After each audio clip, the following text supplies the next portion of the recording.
a tener una presentación mirando mucho tendencia y tratando de imaginar hacia dónde va la banca y los servicios financieros.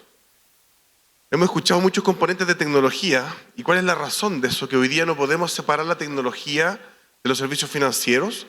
Tenemos muchas oportunidades de agregar mucho valor a los segmentos de clientes, principalmente a los segmentos que están menos atendidos, que en la región son bastante grandes, y tenemos la posibilidad de entregar muy buenos servicios para esos segmentos a propósito de la incorporación de inteligencia artificial y modelos de Open Finance que van generando nuevas estructuras que vamos a ir mirando dentro de la presentación. Muchas gracias por la invitación. Para mí es un placer estar en este evento en Santa Cruz. Muchas gracias a Datec por la invitación. Realmente es bien impresionante lo que han venido desarrollando. Yo tengo la posibilidad, por mi rol de consultor, de viajar mucho por países dictando charlas en eventos similares a este. Y la verdad es que este evento ha estado muy potente desde el punto de vista de la información que se está proponiendo y también de los expositores que han venido, que me han precedido y los que vienen después hacia futuro. Lo primero es, antes de conversar de los modelos de negocio digitales hacia futuro, es contra quién estamos compitiendo. Claramente la competencia no es entre bancos. La competencia histórica en una industria que tiene 700 años ha venido desde un sector tradicional que el modelo de negocio ha migrado poco porque no ha necesitado tener mayores diferencias en términos de modelos de negocio. Hemos ido adquiriendo tecnología. Al principio escribíamos los saldos a mano en un cuaderno. Había banca antes de que existieran los computadores. Entonces escribíamos en un cuaderno los saldos. Después incorporamos los computadores, incorporamos internet, incorporamos el teléfono y así hemos ido incorporando tecnología, pero en un modelo de negocios que básicamente no ha cambiado en el corazón del modelo de negocio. Y lo que termina pasando es que ahora los nuevos competidores están trayendo modelos de negocios diferentes y están viniendo desde lugares diferentes. Ya no son las organizaciones financieras tradicionales, sino que son instituciones que vienen desde el mundo de la tecnología, del mundo del e-commerce, del marketplace, desde el mundo, por ejemplo, de Mercado Libre, que es una plataforma argentina de compra y venta de productos que empieza a generar productos financieros y agregar valor a un segmento que no está abordado correctamente por las instituciones tradicionales. Vemos casos emblemáticos, ustedes los conocen, como Nubank, que ya tiene más de 100 millones de clientes y que ya está operando en 4 países. Vemos casos impresionantes como el caso de Revolut, que es una fintech que se transforma ahora en banco digital de Reino Unido, que ya opera en más de 55 países y su foco es llegar a 100. Que ya está entrando en la región, está entrando en Argentina, está entrando en Perú, en Colombia, en Brasil, en México, en Estados Unidos, y la mayoría de los países que está entrando con licencia bancaria para poder hacer intermediación. Y así tenemos una serie de casos, como por ejemplo Apple, que desarrolla una alianza con un banco, con Goldman Sachs, y lanza una cuenta de ahorros que los 4 primeros días logra captar más de $1.000 millones. Entonces, ¿cuál es el fenómeno que estamos viendo? Estamos viendo un fenómeno donde estos nuevos actores que traen modelos de negocios digitales que generan mayor valor hacia los usuarios y el mercado masivo principalmente, están creciendo de forma exponencial. Vemos el caso de Rappi-Car en México, que solamente en 3 años logró capturar 1.400.000 clientes y en 3 años logra monetizar, que es algo difícil en el mundo digital, financiero digital. Entonces ya en el fondo la fórmula del crecimiento exponencial rentable es una fórmula que ya se está madurando bastante en estos actores. Y también vemos actores interesantes como Tencent, que es una gran compañía tecnológica china, una de las 10 compañías más grandes del mundo, que invierte no solamente en Nubank. Tencent tiene un banco en China que tiene 100 millones de clientes, invierte en Nubank, que es el principal banco digital que tenemos en el mundo occidental. Entonces de alguna manera ya tiene inversiones en 2 bancos que tienen 100 millones de clientes, una empresa de tecnología. Pero además invierte en una fintech que se llama Ualá, una fintech argentina. No muy grande, probablemente no con tanta diferencia con otras fintech de la región, pero tiene esta inversión de una compañía tecnológica, tiene el conocimiento de la explotación de los datos y el desarrollo tecnológico ágil, y con eso compra un banco regulado en Argentina y compra un banco regulado en México. Por tanto, la competencia se está volviendo cada vez más desafiante, pero esto no es para asustarnos, sino que al revés, es para ver las oportunidades que tenemos hacia futuro con este mundo en el cual la tecnología se transforma en la base sobre la cual montamos negocios financieros. Y ahí empezamos a conversar del concepto, la banca abierta inteligente. ¿Qué significa esto? la conexión entre Open Finance y la inteligencia artificial aplicada a los servicios financieros. Cuando empezamos a hablar de la banca abierta inteligente, primero tenemos que partir por la parte de abierta. ¿Y qué significa abierta? Significa que tenemos una interconexión entre actores financieros y no financieros que permite desarrollar nuevos productos, servicios y modelos de negocio. Entonces, al final, lo que termina pasando con este Open Finance, en el término más general, después vamos a entrar un poco en la regulación, pero en el término más general, el Open Finance, lo que termina siendo es un beneficio para el usuario. Principalmente para usuarios que hoy día no están correctamente atendidos o en países que requieren un dinamismo adicional desde el punto de vista de los servicios financieros. Entonces, esto habilita muchos modelos de negocio nuevos, que tenemos dos posibilidades, decir no me sumo o sí me sumo. El problema de no me sumo es que los actores fintech, como vimos anteriormente, van a llegar igual y se van a desarrollar igual.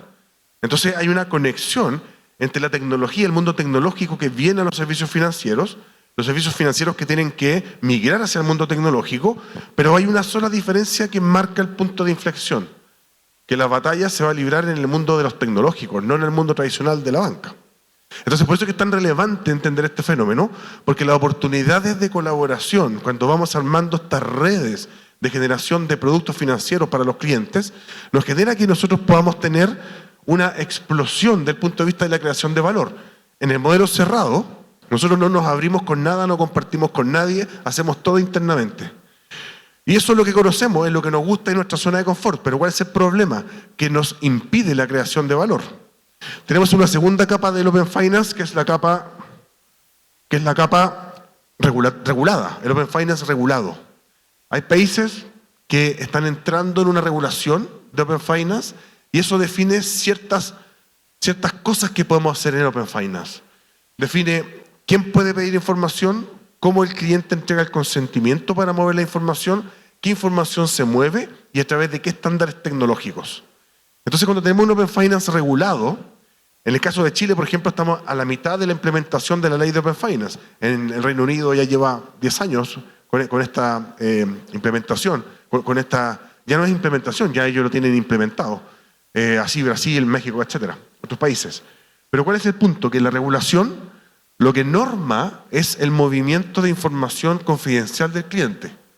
En el fondo la información no es del banco, la información es del cliente. Por lo tanto, el cliente tiene la libertad y el derecho de mover su información entre una institución y otra. Entre bancos o entre bancos y fintech. O los actores que estén dentro del sistema financiero abierto. Pero esto está limitado. Ciertos tipos de informaciones, por cierta tecnología, para ciertos actores y con consentimiento del cliente. Pero la capa más amplia del Open Finance ni siquiera tiene que ver con eso. Tiene que ver con crear modelos de negocio integrados entre actores financieros y no financieros. Donde, por supuesto, lo que no podemos hacer es compartir data privada. La data privada de un cliente, el banco no la puede compartir, ni siquiera, aunque tenga consentimiento del cliente, si es que no tiene la capa regulatoria en el país. Pero podemos hacer muchos negocios, que les voy a mostrar algunos ejemplos, en los cuales no necesitamos tener la regulación, porque no estamos moviendo data privada del cliente. Entonces, en el fondo, lo que estamos haciendo, estamos interconectándonos tecnológicamente para crear propuestas de valor más vanguardistas. ¿Dónde nos impacta esto? Crecer en clientes, por supuesto, puedo llegar a clientes a los cuales no estaba llegando. Rentabilizar mi cartera. Yo tengo una cartera de clientes interesante que le puedo agregar nuevas capas de productos. ¿Por qué tengo que desarrollar todo yo solo para venderlo a mis clientes si hay compañías tecnológicas o fintech que tienen servicios que yo no tengo, que los puedo integrar hacia mi propuesta de valor, se los vendo a mis clientes y con eso rentabilizo mi cartera? Entonces, mientras más productos tengamos, vamos a ir capturando al cliente en nuestro ecosistema cerrado. La personalización de servicios por clúster. Vamos a poder generar productos y servicios para tipos de clientes de acuerdo a su comportamiento. Simplificar la vida del cliente y crear nuevos servicios innovadores de acuerdo a lo que los clientes necesitan. Entonces, desde ese punto de vista, se nos generan distintos modelos de negocio a nivel financiero. El primero, que es el que tenemos actualmente, es la banca tradicional. ¿Qué significa la banca tradicional? Que yo soy dueño de los productos y yo soy dueño de los clientes. O sea, en el fondo, mi tecnología, genero mis productos a través de mis canales y lo vendo a mis clientes. Y eso en un modelo cerrado. Eso es lo que tenemos actualmente. Pero con esta nueva mirada open, lo que se nos abre son posibilidades, por ejemplo, de que yo tenga productos que están desarrollados por un tercero que lo ofrezco a mi cartera de clientes. Con eso compartimos ingresos, por supuesto, pero no tengo que desarrollar todo, y eso acelera la velocidad de la innovación y de la incorporación de productos nuevos a mi portafolio. Entonces, en el fondo, tengo el desarrollo de algunos productos que yo soy propietario, pero tengo muchos otros productos que los incorporo sin necesidad de desarrollarlos yo directamente. Una compañía tecnológica, una fintech, etcétera. Colaboración. Por otro lado, podemos avanzar hacia arriba. Significa que yo llego con mis productos financieros, por ejemplo, un crédito, a clientes que son de un tercero. Entonces, tal vez lo que yo quiero hacer es explotar mis productos y ponerlos a disposición en un ecosistema que está funcionando, que requiere los productos financieros. No los tiene desarrollados porque a lo mejor no tiene la licencia, o no tiene la expertise, o no tiene la tecnología, o porque no es su core de negocio. Pero esto tiene que estar con una capa de integración en la cual la propuesta de valor se vea sin fricciones hacia el usuario final, que yo pueda pedir crédito, hacer pagos, y contratar seguros y tener todo dentro de la misma plataforma, el mismo ecosistema. Entonces yo podría llegar a clientes a los cuales no estoy llegando, podría ser con marca blanca o con mi marca, eso ya es una decisión comercial, o podría incorporar productos de un tercero a mi portafolio de clientes y con eso rentabilizar mi cartera. Cuando me transformo en un orquestador es que hago las dos cosas simultáneamente. Entonces ahí es donde viene la capa más innovadora, que probablemente hoy día por un nivel de mindset, por un tema de limitaciones de nuestros prejuicios y paradigmas tradicionales, que no es una crítica, es normal. Todo nos pasa que tenemos nuestros paradigmas de cómo funciona el mundo y nos cuesta salir de esa caja. Entonces nuestro paradigma normal lo que hace es que este modelo de orquestador probablemente sea poco realista por el momento, hasta que algunos actores tradicionales vean la oportunidad y lo empiecen a tomar. ¿Qué significa esto? Que los productos los desarrolla alguien por allá, yo los tomo y los vendo a través de un canal a clientes que son de un tercero. O sea, ni el producto es mío ni el cliente es mío, sino que yo genero la orquestación de ese proceso y yo me transformo en un nodo orquestador que agrego valor conectando a otros actores, agrego valor al cliente final y por supuesto me quedo con una parte del negocio, sin necesidad de desarrollar productos ni tampoco de tener la cartera de clientes. Entonces, estos modelos al final tienen que ver con relaciones, y la relación con el mundo fintech, con el mundo tecnológico, tiene distintos colores y matices.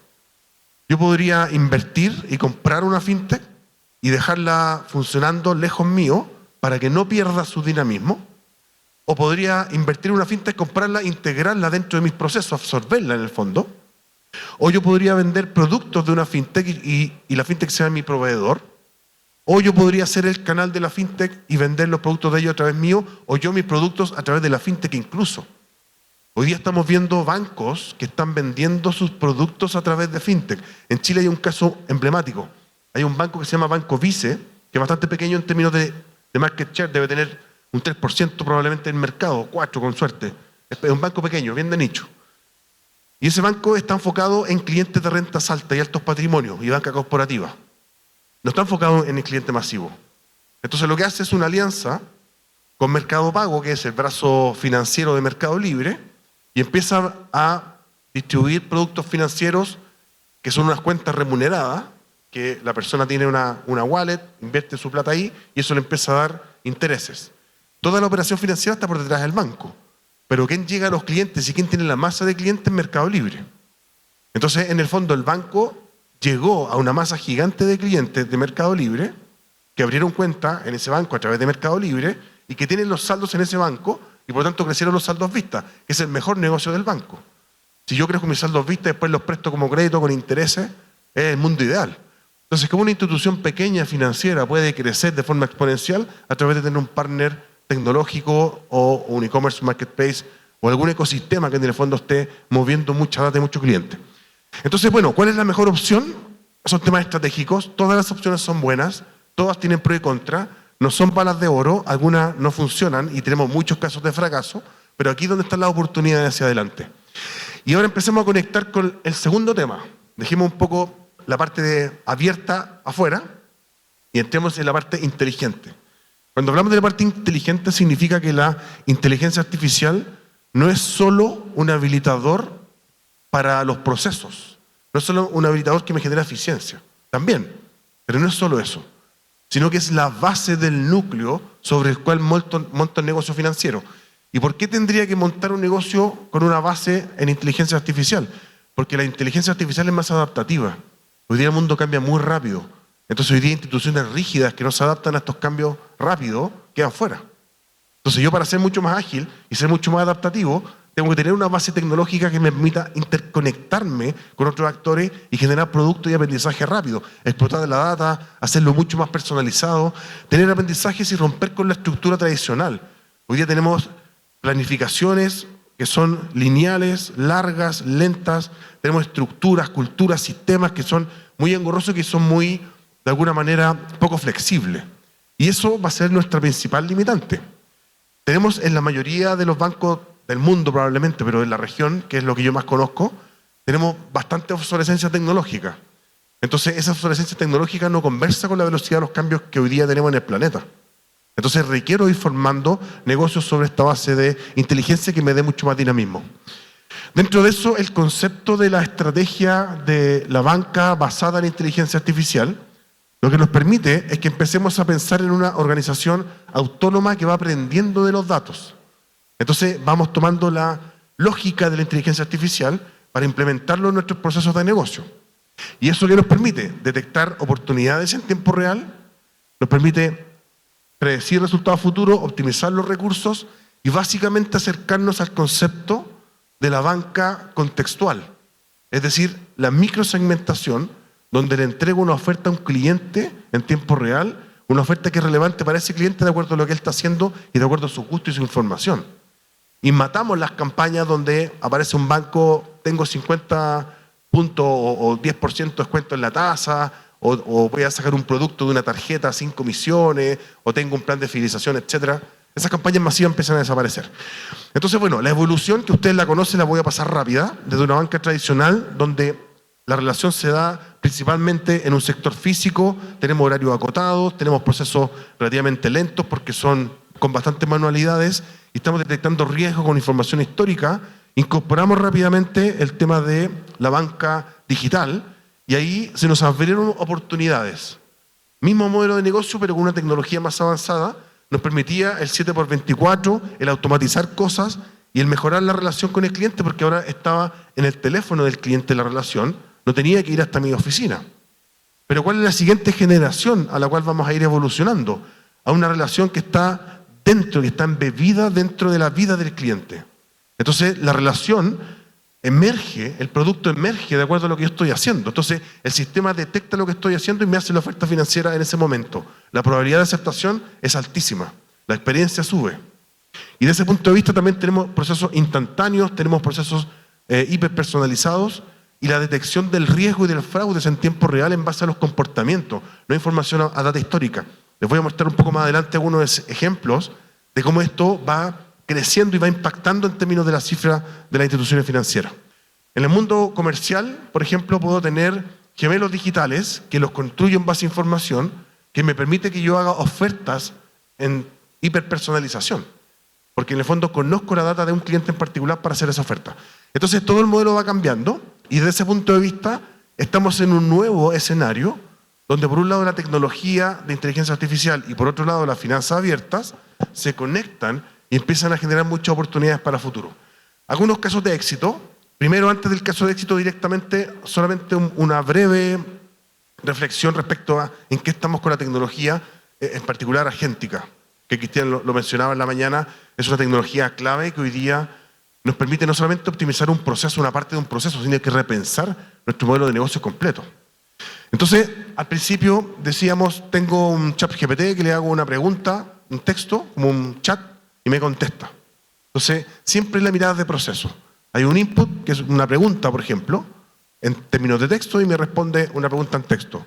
Pero además, eso evolucionó, y no solamente le puedo poner texto, sino que documentos. Entonces ya puedo empezar a entrenar mi modelo, a hacer fine tuning, para que las respuestas no sean genéricas de lo que está en la inteligencia artificial entrenada, sino que sea en función de mi política, de mi país, de mi organización, de mi estrategia. Y también eso evolucionó incluso aún más, porque además del texto y los documentos que le puedo cargar, lo puedo conectar a mis bases de datos. Entonces me empieza a responder en base a información transaccional en tiempo real. Y eso, además, permite que lo podamos conectar a herramientas. ¿Qué tipo de herramientas? Que inyecte una información a SAP, que extraiga una información de SAP, que arme un PowerPoint, que arme un video, que arme una canción, el formato que nosotros queramos. Entonces, cuando empezamos ya a tener múltiples formatos, yo puedo dar una instrucción por voz y me responde un análisis en una presentación en Power BI para mostrarle al directorio, por ejemplo, o para poder hacer monitoreo de ciertas transacciones, incluso para tener relaciones con el cliente. Y también le empezamos a agregar memoria. ¿Qué significa memoria? Que empieza a tener la posibilidad de ir aprendiendo y de ir guardando las conversaciones para no partir siempre desde cero. Finalmente, lo que terminamos teniendo son capacidades que básicamente hacen, no sé qué porcentaje, pero mucho de lo que hace un ser humano.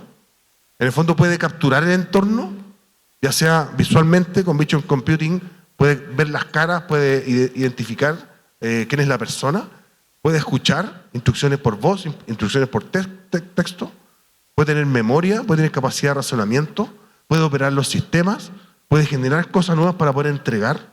Entonces lo que termina haciendo finalmente es que hoy día este potencial y esta capacidad nos permite no solamente hacer un caso de uso en un tema en particular específico, que igual también aporta, por supuesto, sino que mirar el proceso de punta a punta y ver cómo reimaginamos cada una de nuestras operaciones. Un ejemplo que es el caso de éxito para mostrarles. Está anonimizado porque la organización, por supuesto, no le gustaría compartir su información privada. Entonces está anonimizado, pero es un proceso real que tiene una duración de 30 días. Desde que la persona solicita la data a otra área, empiezas a generar ciertas cosas, conversa con el jefe, arma un documento, lo valida, lo revisa, etc. 30 días. ¿Qué pasa cuando le incorporamos agentes de inteligencia artificial?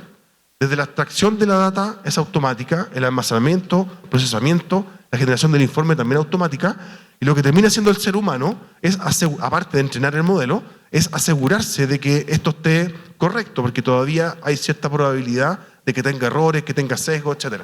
Entonces lo que hace el ser humano es que tiene un rol también, pero un rol bastante menor. Y los impactos de la cifra es que el plazo de 30 días baja a un día, de 460 horas utilizadas horas hombre, baja a 130. Entonces tenemos una liberación de 70-60% de nuestro tiempo. Tenemos mayor alcance y mayor frecuencia de los procesos que estamos realizando.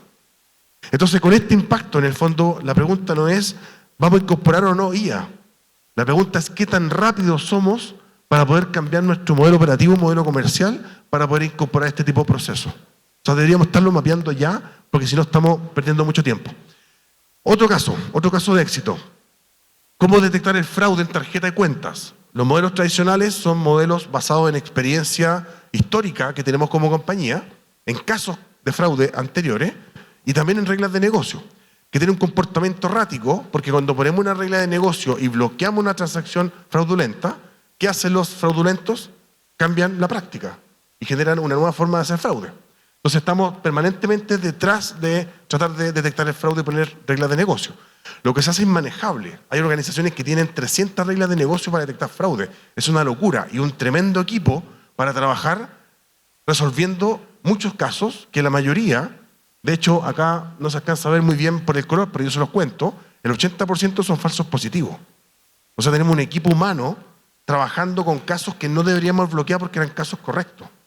Y no estamos detectando el fraude real. Y estamos bloqueando transacciones del cliente que eran reales, por lo tanto estamos generando una mala experiencia. O sea, esto es malo, caro en términos de costo y malo en términos de la experiencia y malo en términos de detección. Cuando empezamos a agregar inteligencia artificial, esto aumenta a más del doble el performance, es decir, ya estamos en torno a un 50% de detección de fraude adecuado, correcto. Entonces ya bajan los falsos positivos, entonces baja mi equipo, baja los costos, mejora la experiencia porque no bloqueo transacciones. Lo que sí tengo que ir retuneando en el tiempo el modelo y eso es caro y son equipos difíciles de conseguir. Pero si le agregamos inteligencia artificial más avanzada como Deep Learning, lo que hace es que el modelo se va ajustando solo porque va aprendiendo solo en base al comportamiento. Por tanto, la tasa de efectividad sube en torno al 90%, 85%. Entonces tenemos muy pocos falsos positivos, mejoramos la experiencia, bajamos los costos y finalmente tenemos una operación en términos de tiempo real que nos permite cimentar nuestro negocio de una forma mucho más segura. Y no solamente fraude porque nos vayan a robar las credenciales al banco o vayan a intervenir los sistemas del banco, robar la data del banco. Tiene que ver también con estafa a los clientes. Hoy día los clientes son estafados permanentemente por instituciones que le venden productos que nunca llegan o llegan productos falsos o por personas que los engañan para lograr transferencias que son fraudulentas. Con este tipo de modelos es posible cubrir a nuestro cliente incluso con esas acciones que en realidad le robaron el dinero a él. Es su dispositivo, son sus credenciales, él hizo la transferencia, pero igual está perdiendo el dinero. Entonces, no solamente tiene que ver con cuidar el patrimonio del accionista, sino que también con cuidar el patrimonio de mi cliente, que es muy relevante. Otro caso muy rápido tiene que ver con cobranza. Machine Learning para cobranza lo que permite es que hoy día en cobranza tenemos muchas acciones. Tenemos mensajes de texto, WhatsApp, cobradores en terreno, llamadas telefónicas con un call center externo, etc. Cada una de esas acciones genera dos cosas. Primero, costo, y segundo, una mala experiencia para el cliente porque lo estamos bombardeando cobrándole. Si tomamos la data y generamos un modelo predictivo para poder hacer la cobranza, lo que termina pasando es que se racionaliza el proceso y el modelo te dice a quién cobrarle, en qué momento y por qué canal. Entonces a un cliente el llamado telefónico funciona perfecto, pero a otro cliente el llamado telefónico no funciona nada, tiene que ser un mail, por ejemplo. Y a otro cliente no hay ni siquiera que cobrarle porque siempre paga desfasado, pero siempre paga. A él tendríamos que refinanciarle el plazo para que se ponga al día, pero no perder en cobrarle porque él siempre durante los últimos 12 meses ha pagado 5 días de retraso, por ejemplo. Entonces esa racionalización nuevamente permite mejorar la experiencia porque no estamos bombardeando al cliente, permite bajar los costos y aumentar, en este caso, el volumen de cobro, que es la efectividad que queremos lograr. Otro caso, pero ya yéndonos al mundo open. En el mundo open tenemos que salir de la mente del producto financiero desarrollado en la aplicación a las sucursales bancarias. Este es un caso, también lo anonimicé, porque la compañía tampoco lo ha puesto público, y tiene que ver con un banco centroamericano que recibe muchas remesas del extranjero, en particular de Estados Unidos, y lo que él hace es que dice, hago una alianza con Walmart para que en las cajas de Walmart, con mi sistema, puedan pagar estas pequeñas remesas. Y además, ¿por qué Walmart quisiera hacer eso? Porque le sacamos el efectivo, que es un problema para Walmart, es un costo. Entonces, para mí como institución financiera, hago muchas transacciones, gano las comisiones, no lleno mis sucursales. A Walmart le encanta llevar flujo, porque le saco el efectivo y esas personas terminan gastando el dinero y comprando en esa tienda. Y además le podemos ofrecer que compre productos que lo lleven cuotas sin cobrarle intereses, que es un modelo que se llama el Buy Now Pay Later, o compra ahora y paga después, con que ya no tengo que ser dueño de todos mis desarrollos y hacer todo in-house. No tengo que venderle a mis clientes solamente mis productos. No tengo por qué no venderle a clientes de un tercero, por ejemplo. Entonces, cuando hablamos de Open, más allá de lo tecnológico, las API, la tecnología que está subyacente, tiene que ver con un mindset que nos permite aprovechar cosas interesantes.